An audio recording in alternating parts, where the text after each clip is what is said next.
এটা হজরত শাহজামালের দরবার শরীফ। এখানে এসে ঠিক এই জায়গাটায় দরবার হতে এই জায়গাটায় বসে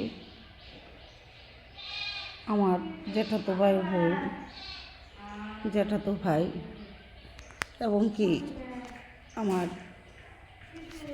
জন্মদাতা পিতার মুর্শিদ কেবলা গরমবাসা ফকির, তাকে নিয়ে এই জায়গাটায় বসে অনেক রাত্রি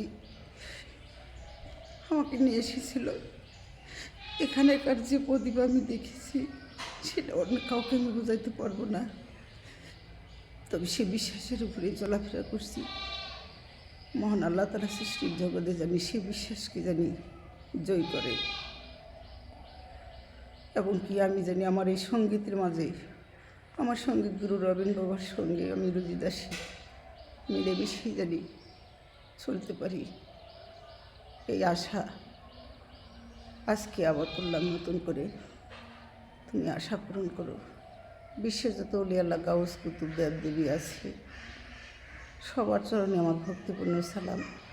সৃষ্টি জগতে যাহা কিছু আল্লাহ রেখেছেন তাদের প্রতি ভালোবাসা, স্নেহ, মায়া, মমতা নিয়ে, আল্লাহর প্রতি প্রেম ভালোবাসা নিয়ে জাগৃত জীবন জাগৃত করে দিও, এই কামনা নিয়ে, এই বিশ্বাস নিয়ে আমি জানি চলতে পারি।